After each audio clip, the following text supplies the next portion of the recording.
Hi everyone. तो कैसे हैं आप लोग? आई होप आप लोग बहुत ही अच्छे होंगे। तो आज का वीडियो बहुत ही मोस्ट इंपॉर्टेंट होने वाला है। आज के वीडियो में समझेंगे बहुपद क्या होता है। चैप्टर नंबर 2 हम लोग आज सॉल्व करने वाले। बहुपद क्या होता है, बहुपद किसे कहते हैं, बहुपद कितने प्रकार के होते हैं, बहुपद को कैसे पहचानेंगे। तो ऑल टू ऑल इस वीडियो में आज समझेंगे बहुत बेसिकली और इजी तरीका समझने वाले। तो वीडियो को आप अंत तक देखना, आपको बेसिकली समझ में आएगा कि बहुपद क्या होता है। ठीक है, आपके एग्जाम के लिए बहुत ही मोस्ट इंपॉर्टेंट है। अगर प्लीज आप चैनल पर नए हो तो सब्सक्राइब करना, ताकि आने वाले वीडियो का नोटिफिकेशन आपको समय पर मिलता रहेगा। ठीक है, तो वीडियो को स्टार्ट करेंगे। यहाँ पे टाइम को बर्बाद नहीं करेंगे। ठीक है, बिल्कुल इजी से समझ लेंगे हम लोग कि बहुपद क्या होता है और बहुपद के प्रकारों को भी समझेंगे कैसे कैसे क्या होता है। ठीक है, तो यहाँ पे वीडियो को स्टार्ट करते हैं।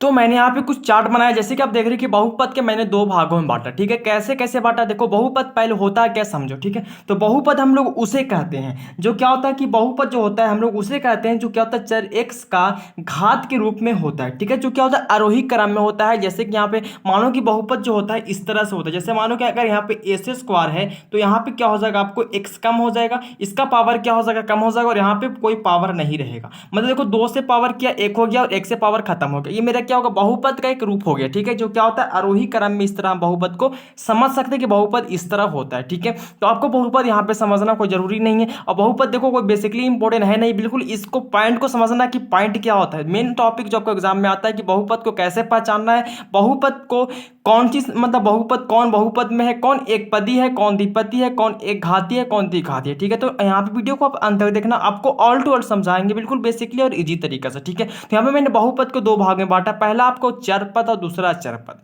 देखो, सबसे पहले यहाँ पे इंपॉर्टेंट ये होता है कि बहुत लोग को चरपद और अचरपद के बारे में नहीं समझ में आता है। तो चरपद और अचरपद आज के वीडियो देखने के बाद आपको पूरा डाउट क्लियर हो जाएगा। ठीक है, तो चरपद और अचरपद क्या होता है। देखो, चरपद जो होता है ना, चरपद हमेशा ए टू जेड होता है।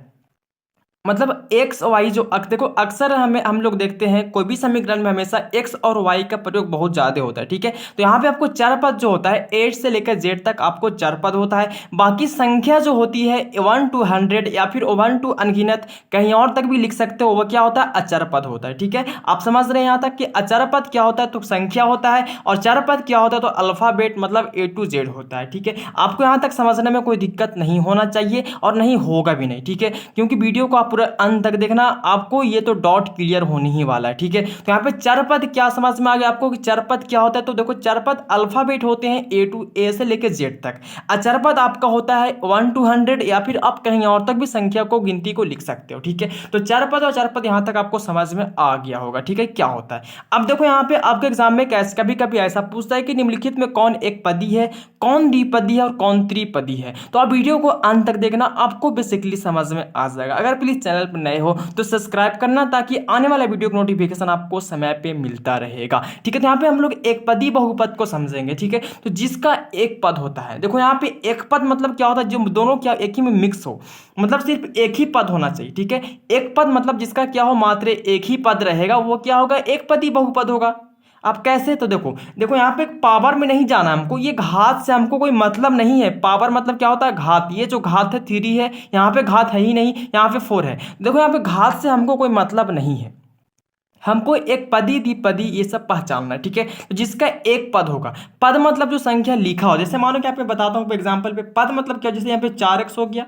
ठीक है, यहाँ पे क्या 3x हो गया, यहाँ पे 2x हो गया, और भी यहाँ पे 6x लिख सकते हैं। ठीक है, तो ये सब क्या पद हो गया। ठीक है, यहाँ पे पावर में कुछ भी दे सकते हो, लेकिन देखो यहाँ पे अगर इसके साथ ये क्या है एक पद है, पूरा क्या एक पद हो गया, ये पूरा एक पद हो गया। अगर हम इसको इस तरह लिख सकते हैं 3x² वाई जेड, तो ये भी क्या मेरा एक ही पद है, क्योंकि तीनों क्या है एक में मिक्स है। अगर इसी को हम अलग अलग लिखते, जैसे मानो कि यहाँ पे लिख देंगे 3x प्लस लिखते क्या, तो y प्लस जेड, तो ये क्या हो जाता है 3 पद होता है, क्योंकि देखो 3 भाग में बढ़ गया, एक पद, दो पद और 3 पद। लेकिन अगर तीनों को हम एक में मिला दे तो क्या हो जाता है एक पद ही होता है। अगर उसी को हम अलग अलग लिखेंगे तो क्या होगा, वह अलग अलग हो जाएगा। ठीक है, तो मैंने यहाँ पे आपको बताया कि एक पद ही मतलब क्या होता है, जो संख्या एक में लिखा होता है। जैसे मैं देखो अगर 4x है तो क्या एक पदी हो गया, 5 के पावर x क्या 4 है तो अभी क्या है एक पदी है, क्योंकि देखो यहाँ पे प्लस माइनस कुछ नहीं है। अगर संख्या प्लस माइनस से बढ़ता है, जैसे मानो कि यहाँ पे मेरा 4x प्लस 3 रहेगा, तो क्या हो जाएगा दो पदी हो जाएगा, क्योंकि देखो एक पद है और एक पद क्या हो गया दो पद हो गया। लेकिन अगर इसी को हम लिख देते हैं, यहाँ पे लिख दो 43x लिखेंगे तो क्या होगा, ये एक पदी होगा। ठीक है,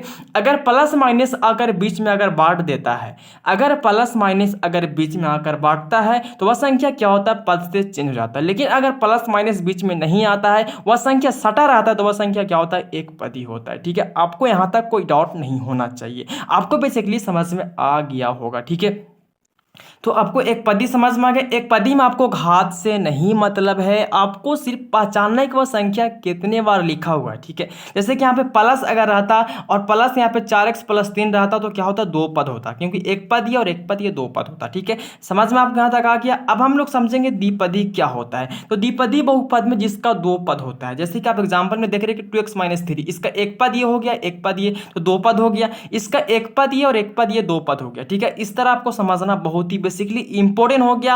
आप एग्जाम में ऐसा ऐसा क्वेश्चन को आप बैंड बजा सकते हो। ठीक है, अगर आपको ये वीडियो देखने के अंत तक देखिएगा तभी आपको समझ में आएगा। ठीक है, देखो वीडियो को देखना सिर्फ आपको मकसद नहीं है, मेरा मकसद है कि वीडियो को दिखाने का मतलब आपको बेसिकली पूरा समझ में आना चाहिए कि मैं क्या पढ़ा रहा हूँ, आपको मैं क्या पढ़ा रहा हूँ, किस टॉपिक पे पढ़ा रहा हूँ। ठीक है, तो यहाँ पे आपको द्विपदी बहुपद को समझना बेसिकली इंपॉर्टेंट हो गया। द्विपदी बहुपद जो होता है जिसका दो पद होगा, क्या जिसका दो पद होगा उसे द्विपदी बहुपद, जैसे कि यहाँ पे देख रहे एक पद दो पद हो गया, यहाँ पे एक पद और एक पद दो पद हो गया। ठीक है, इस तरह आप समझ गए ना। यहाँ पे और भी आप ले सकते हो, जैसे यहाँ पे 3x² + 4x भी ले सकते हो, तो भी क्या हो गया, दो पद में बढ़ गया, एक पद और एक पद क्या, दो पद हो गया। ठीक है, इस तरह पद देखो पावर से नहीं मतलब, मैं आपको शुरू से लेकर अभी तक बोल रहा हूँ कि पावर से हमको कोई मतलब नहीं, घात से हमको कोई मतलब नहीं, कितना भी घात रहेगा कोई उससे दिक्कत नहीं आपको है, आपको घात से कोई मतलब ही नहीं है, आपको सिर्फ एक पदी द्विपदी पहचानना है। तो जितना बार लिखा रहेगा, अगर बीच में प्लस दे के बांट दिया गया है तो समझो कि वह क्या अलग अलग है,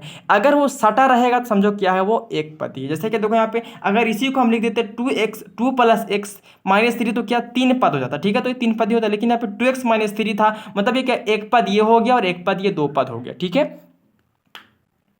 और हमेशा पद में जो क्या होता है कि चर पद और अचर पद दोनों मिला के आपको रहेगा। ठीक है, क्योंकि गिनती आपका जो होता है क्या होता है, अचर पद, और जो संख्या होता है वह क्या होता है, सॉरी A to Z क्या होता है, आपको चर पद होता है। ठीक है, आगे आपका लास्ट यहाँ पे त्रिपदी, और लास्ट वाला तो बहुत ही इंपॉर्टेंट है, उसको देखकर ही जाना। ठीक है, अगर नहीं देखो तो प्लीज समझना बाबू, बहुत ही मोस्ट इंपॉर्टेंट है, देखकर ही जाना है वीडियो को। ठीक है, तो यहाँ पे आपको त्रिपदी बहुपद को समझना बेस्ट इंपॉर्टेंट हो जाएगा। देखो त्रिपदी बहुपद मतलब जिसका तीन पद होगा। ठीक है, जिसका एक पद होगा उसे एक पदी, जिसका दो पद होगा उसे दो पदी, और जिसका मतलब तीन पद होगा उसे त्रिपदी। आपको समझ में आ गया यहाँ तक, त्रिपदी बहुपद मतलब जिसका तीन पद होगा, जैसे कि यहाँ पे देख रहे कि एक पद ये है, एक पद ये, एक पद ये। ठीक है, तो तीन पद हो गया, यहाँ पे एक पद, दो पद, तीन पद, मतलब जितना बार लिखा रहेगा उतना पद कहलाएगा। ठीक है, समझ में आ रहा है आपको नहीं, यहाँ पे जितना बार लिखा रहेगा वो उतना पद कहलाएगा। ठीक है, यहाँ पे आपको लास्ट में दिया था शून्य बहुपद, जो मैं आपको यहाँ पे बताया था कि लास्ट में आपको देखकर ही जाना है, तो इसको देखकर ही जाना। ठीक है, जो शून्य बहुपद क्या होता है, ठीक है, बहुत लोगों का डाउट होता है कि शून्य बहुपद होता क्या है।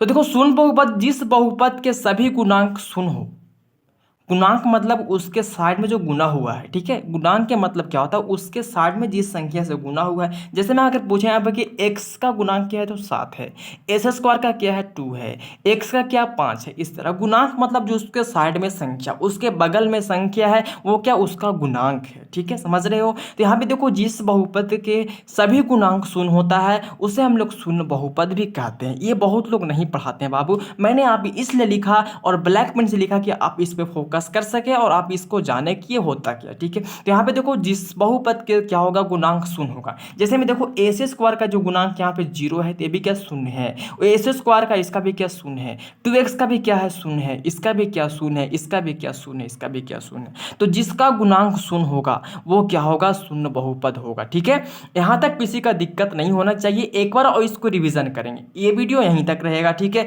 आगे हम लोग समझेंगे एक घाती बहुपद क्या होता है, द्विघात क्या होता है, त्रिघात, चतुर्थ घात, तो उसको भी देखना बहुत जरूरी है मेरे दोस्त, क्योंकि वो भी आपके एग्जाम में आता है कि निम्नलिखित में कौन एक घाती बहुपद है, कौन द्विघाती बहुपद है, तो उसको भी देखकर ही आपको बहुत ही एग्जाम में काम आएगा। ठीक है, तो ये वीडियो आपको यहीं तक एंड किया जाएगा, लेकिन सबसे पहले एंड करने से पहले मैं क्या करूंगा, इसको एक बार और रिविजन करूंगा ताकि आपका डाउट क्लियर हो जाए। ठीक है, तो यहाँ पे हम लोग फिर से आते हैं शुरू में, स्टार्टिंग से क्या लिखा हुआ था। ठीक है, तो यहाँ पे हम लोग बहुपद के बारे में पढ़ा था, चर बहुपद, अचर बहुपद। ठीक है, तो चर बहुपद जो होता है A to Z होता है, अचर मतलब संख्या होती है। ठीक है, चर बहुपद जो किसे कहते हैं, तो बहुपद जो होता है जिसको हम लोग आरोही क्रम में लिखते हैं। जैसे मैं यहाँ पे दिया था मैंने कि s² को 2x + 3, जैसे मैं देखो यहाँ पे इसका घात 2 था, इसका घात 1 हो गया, इसका घात खत्म हो गया। ठीक है, तो मतलब जिसका घात को हम घटते क्रम में लिख सकते हैं उसे हम लोग क्या कहेंगे, बहुपद कहेंगे। ठीक है, और बहुपद हमेशा उसमें चरपद और चरपद दोनों मिला के होता है। ठीक है, तो यहाँ पे आपको चरपद और चरपद समझ में आ रहा है। अब एक पदी बहुपद क्या है, जिसका पद एक होता है उसे एक पदी बहुपद कहते हैं। ठीक है,